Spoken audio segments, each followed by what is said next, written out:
오늘 함께 읽으실 하나님의 말씀은 여호수아 16장 1절에서 10절까지 말씀입니다. 여호수아 16장 1절에서 10절까지 말씀은 구약 성경 344쪽에 있습니다.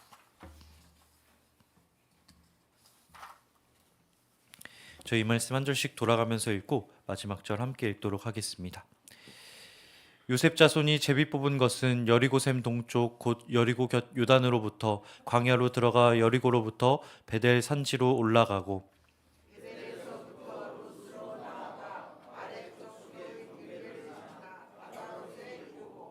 서쪽으로 내려가서 야블레 족속의 경계와 아래 베토론과 게세레까지 이르고 그 끝은 바다라.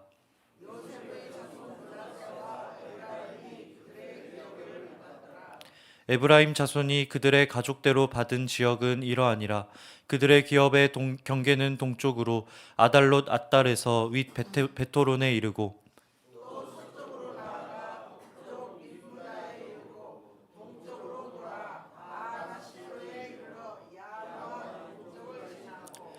야누아에서부터 아달롯과 나아라로 내려가 여리고를 만나서 요단으로 나아가고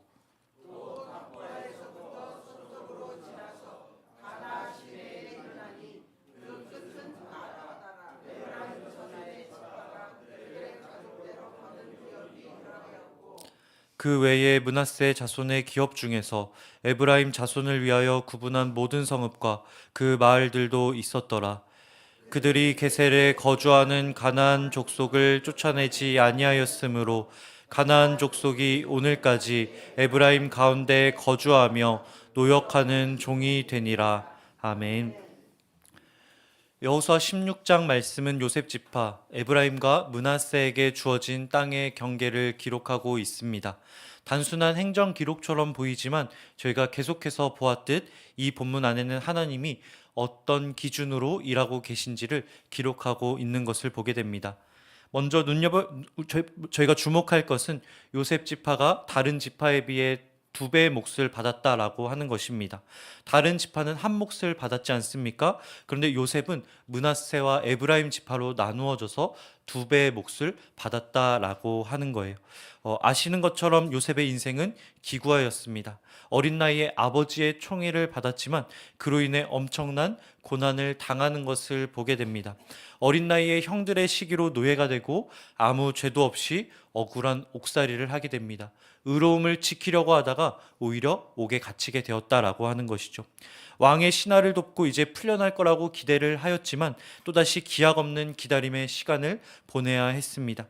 그리고 2년이 지나서야 총리의 자리에 오르게 됩니다. 그런데 중요한 것은 무엇이냐? 요셉이 인생의 어떠한 자리에 있든 그의 삶의 태도는 변하지 않았다라고 하는 거예요. 상황이 어떻든 언제나 하나님과 동행하였다라고 하는 구절이 성경에 나오는 것을 보게 됩니다. 집에서 이쁨 받던 자식, 가장 좋은 옷을 입던 자식이지 않습니까? 그런 사람이 하루아침에 애굽에 끌려가 노예 생활을 한다고 한다면 그게 얼마나 어려운 일이겠습니까? 감옥에 갇혀 옥살이를 하는 게 받아들이기 쉽지 않은 일이었을 것입니다. 아무 죄 없이 선을 행하다 감옥에 갇히게 된 것, 받아들이기 어려웠을 것이고 차라리 포기하면 편할 텐데 올지 안 올지 모르는 그 왕의 신하를 기다리는 건 역시 그에게 엄청난 고통이었을 것입니다. 총리가 된 이후에도 마찬가지였을 것 같아요. 오랜만에 만난 형들을 용서하는 게 쉬웠을까요? 그렇지 않았다라고 하는 것이죠. 그럼에도 그는 매 순간 하나님을 선택하는 사람이었습니다. 믿음의 길을 선택하기로 결정해요. 용서의 길을 선택하기로 결정합니다. 끝이 보이지 않는, 포기하면 더 편할 것 같은 그런 상황 속에서도 소망을 바라보기로 결단하는 사람이었습니다. 오늘 말씀에 요셉의 자손들이 2배의 땅을 받지 않습니까? 그 요셉의 믿음의 열매가 요셉 자신뿐 아니라 그 자손들에게까지 이어진다라고 하는 것을 보여주는 말씀인 것입니다. 요셉 지파는 다른 지파에 비해 2배의 몫을 받기도 하였습니다. 그런데 가나안 땅 중에서 가장 좋은 땅을 기업으로 받은 지파들이기도 합니다. 이들이 받은 땅은 가나안에서 가장 비옥하고 물이 풍부하고 전략적으로도 중요한 땅이었습니다. 이후로 이들은 이스라엘의 중심이 되어서 유다와 함께 이스라엘을 이끌어가는 지파로 등장하는 것을 보게 됩니다. 하나님 앞에 이유 없는 고난은 없는 줄 믿습니다. 요셉이 지나온 자리, 고난의 자리, 그 억울함의 자리, 그리고 용서의 자리, 그 모든 것은 하나님의 가장 좋은 뜻, 선한 뜻을 이루기 위해 예비하신 길이었다라고 하는 것이죠. 그것 가운데 아무 이유 없이 우리에게 주어진 것은 없었다라고 하는 것입니다.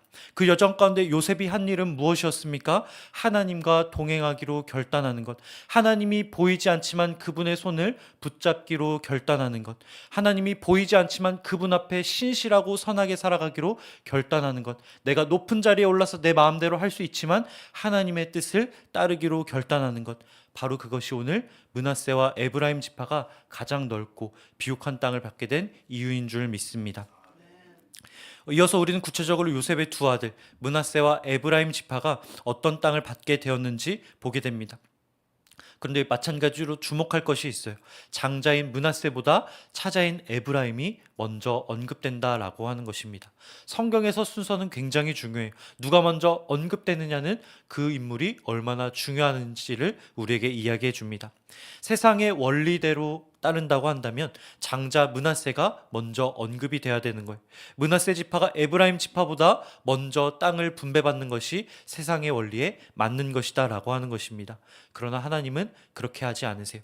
차자 에브라임이 장자 므낫세보다 먼저 땅을 분배받게 하십니다.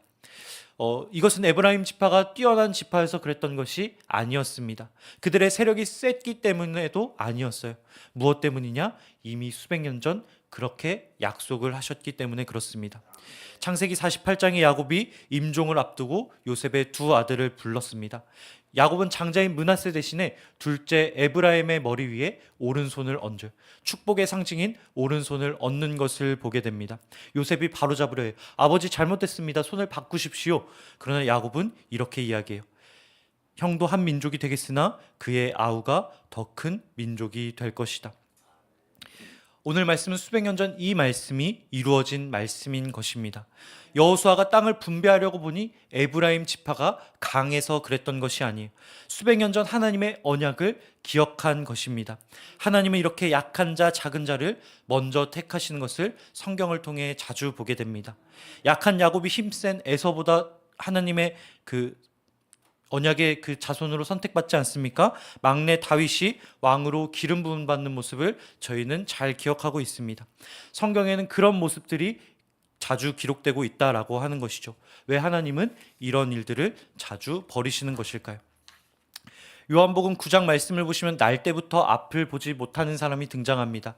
그 사람을 보고 제자들이 이렇게 이야기해요. 주님, 이 사람이 이렇게 된 것이 누구의 죄 때문입니까? 사람은 항상 원인과 대가, 결과와 판단으로 그것을 판단합니다. 그러나 예수님의 대답은 무엇입니까? 이렇게 대답하십니다. 이 사람이나 그의 부모의 죄로 인한 것이 아니다. 이 사람을 통해 하나님의 영광을 나타내고자 합니다. 때로는 내가 작은 자처럼 느껴질 때가 있습니다. 고난을 겪고 지하 감옥에 갇힌 것처럼 느껴질 때도 있고, 둘째인 차자들이 느끼는 것처럼 나는 하나님의 언약을 이어받을 수 없는 것처럼 느껴질 때도 있어요. 그러나 성경은 우리에게 이렇게 이야기합니다. 그 모든 자리를 통해서 하나님께서는 자신의 영광을 드러낼 것이다 라고 말이죠. 그 모든 자리는 하나님께서 자신을 우리에게 가장 밝히 드러내 주시기 위해, 더 큰 영광을 나타내시기 위해 허락한 자리다라고 하는 것입니다. 오늘 본문은 한 가지 중요한 사실을 그럼에도 우리에게 이야기하고 있습니다. 정말 큰 은혜를 받은 에브라임 자손들이지 않습니까? 그들은 하나님께 이유 없이 큰 은혜를 받은 자들이었습니다. 그런데 문제는 무엇이냐? 그들이 그 은혜를 끝까지 누리지 못했다라고 하는 거예요. 요셉의 신앙은 아름다웠지 않습니까? 에브라임의 그 몫은 풍성한 몫이었습니다. 그러나 그 은혜가 자동적으로 순종의 결과를 가져오지 않았다라고 하는 거예요. 왜냐하면 에브라임이 순종하기로 결단하지 않았기 때문입니다. 에브라임은 가장 비옥한 땅과 좋은 위치를 부여받았어요. 그러나 그들은 그 땅에 살던 가나안 족속을 진멸하지 않았다라고 성경은 기록하고 있습니다. 이 정도면 됐겠지, 어느 정도 없앴으니까 하나님이 인정해 주시겠지라고 하지 않았다라고 하는 거예요. 성경은 이렇게 이야기합니다. 부분적인 순종은 절대로 순종이 될 수 없다라고 말이죠. 이 정도면 괜찮겠다라고 생각한 죄가 에브라임의 발목을 붙잡는 것을 보게 됩니다. 이들은 가나안 사람들 내쫓지 않았을 뿐 아니라 그들을 자신의 땅에서 일하게 합니다. 이로써 이들이 가나안 사람들을 내쫓지 않은 이유가 분명해져요. 이들을 쫓아내지 못한 것이 아니라 쫓아내지 않은 것이었습니다. 실제로 어제 말씀 63절은 이렇게 이야기합니다. 유다 지파가 여부스 족속을 쫓아내지 못했다라고 이야기하는 반면 오늘 말씀은 뭐라고 이야기를 하나요? 에브라임 지파가 쫓아내지 않았다라고 이야기합니다. 못한 것과 안 한 것은 분명히 차이가 있는 것이죠. 능력의 한계가 전자라고 한다면 이것은 의지가 없었다라고 하는 것을 가리키는 것입니다. 이들은 많은 은혜를 받았지만 그 은혜에 온전히 감사하고 순종할 생각이 없었다라고 하는 것이죠. 그 은혜를 누리다 보니 더 큰 은혜를 누리고 싶었던 것입니다. 그 더 큰 은혜를 위해 해야 할 것은 무엇입니까? 하나님 앞에 나아가 순종하는 것이지만 그들은 그 방식을 택하지 않았다라고 하는 것이죠. 자신들의 방식으로 그것을 해결해 나가려 했다라고 하는 것입니다. 하나님은 이들이 그리고 우리가 무찌른 족속에 대해서 이야기하지 않으십니다. 우리가 내쫓지 못한 죄에 대해서 말씀하는 분이세요. 하나님 자신이 거룩하셔서이기도 하지만 우리 자신을 위해 그렇게 사는 것이 마땅하기 때문에 그렇습니다. 하나님은 우리가 남겨둔 죄에 대해 반드시 이야기하시더란 것이죠. 데살로니가전서 보면 저희가 잘 아는 말씀 있지 않습니까? 항상 기뻐하라, 쉬지 말고 기도하라, 범사에 감사하라. 우리는 보통 이렇게 이야기해요. 하나님 정말 힘들었던 그 시간 빼고는 제가 다 기뻐하기를 노력했습니다. 정말 바빴던 그 시간 빼고는 주님 저 정말 기도하려고 노력했어요. 주님 정말 힘들었던 그 일 한 개 빼고는 주님 저 다 감사했습니다. 그러니 저를 축복해 주십시오. 행여 그러다 축복이 오지 않으면 어떻게 합니까? 10개 중 9개를 감사했던 그 태도까지 포기하기로 결단하는 게 저와 우리의 모습이라고 하는 것이죠. 왜 하나님 축복하지 않으십니까? 저 그냥 포기하겠습니다. 나머지 1개를 감사하기 위해 나아가는 것이 아니라 그동안 감사했던 9개마저 원망하기로 결단하는 것이 바로 우리의 모습이다라고 하는 겁니다. 그러나 하나님은 우리에게 이렇게 말씀하세요. 왜 나머지는 기뻐하지 못했니? 왜 나머지 시간에는 기도하지 못했니? 왜 감사하지 못했니? 이것은 하나님이 엄격한 분이셔서 그런 것이 아닙니다. 저와 여러분을 진정한 행복의 길로 이끌고 싶어서 그런 줄 믿습니다. 하나님은 우리의 전부를 원하는 분이세요. 거룩의 일부가 아닌 거룩의 전부를 원하는 분이십니다. 저와 여러분에게 능히 그럴 능력이 있다라고 말씀하셨어요. 에브라임에게 넓은 땅을 주셨지 않습니까? 우리에게도 삶의 넓은 영역을 주셨어요. 저 땅은 내가 정복하지 못할 것 같기도 하고 정복하고 싶지 않기도 한 땅이 있지 않습니까? 그러나 그것을 너희가 정복할 수 있다라고 주님은 말씀하셨습니다.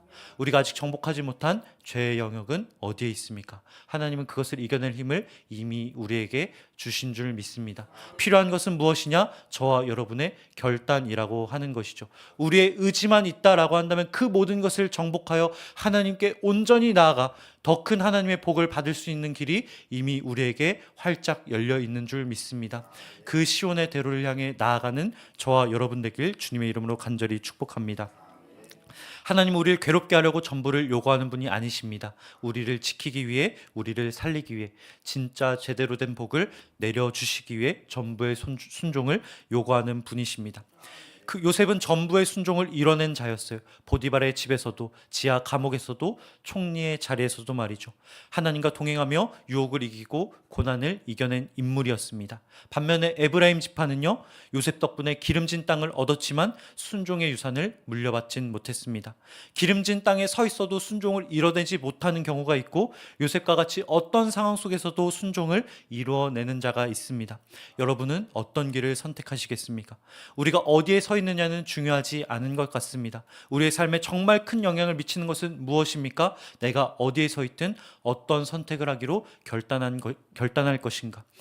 하나님께 순종할 것인가? 그분과 동행할 것인가? 버리지 못한 죄를 어떻게 해결할 것인가? 오늘 저와 여러분이 서 있는 그 모든 자리는 하나님의 계획 아래 있는 자리인 줄 믿습니다. 그 자리를 통해 하나님께서 원하시는 것이 분명 있는 줄 믿습니다. 그 모든 자리에서 하나님을 붙들기로 결단하며 순종하기로 결단하는 그러한 축복이 저와 여러분에게 있길 주님의 이름으로 간절히 축복합니다. 기도하겠습니다. 사랑의 하나님 아버지 감사합니다. 오늘 말씀을 통해 요셉과 같이 어떤 자리에서도 하나님을 붙들고 동행하는 신앙이 얼마나 귀한 열매를 맺는지 다시 보게 하여 주시니 감사드립니다. 주님, 많은 은혜를 받고도 부분적으로 순종했던 우리의 연약함을 용서하여 주옵소서. 내 삶에서 이 정도면 됐다고 남겨두었던 죄와 타협들, 내어놓지 못한 고집과 불신의 영역들을 주님 이 시간 돌이키기 원합니다. 이 시간 하나님이 원하시는 전부의 순종을 드리기로 결단하는 우리 모두 되게 하여 주옵소서. 오늘 말씀을 붙든 모든 성도들의 길을 주님 인도하시고 보호하여 주실 줄 믿습니다. 요셉과 같이 높은 곳에서든 낮은 곳에서든 하나님을 택하게 하여 주옵시고, 그러한 길을 걸어갈 때에 나와 동행하여 주시는 그 주님을 만나게 하여 주옵시며, 마침내 우리에게 주신 그 언약의 말씀을 소망으로 이루어내는 주의 자녀들 되게 하여 주옵소서. 감사드리며 이 모든 말씀 우리 주 예수 그리스도의 이름으로 기도드립니다. 아멘.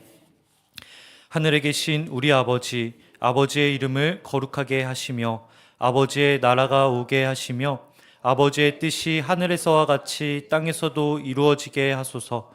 오늘 우리에게 일용할 양식을 주시고 우리가 우리에게 잘못한 사람을 용서하여 준 것 같이 우리 죄를 용서하여 주시고 우리를 시험에 빠지지 않게 하시고 악에서 구하소서. 나라와 권능과 영광이 영원히 아버지의 것입니다. 아멘. 이 시간 함께 기도하실 때 이렇게 기도하도록 하겠습니다.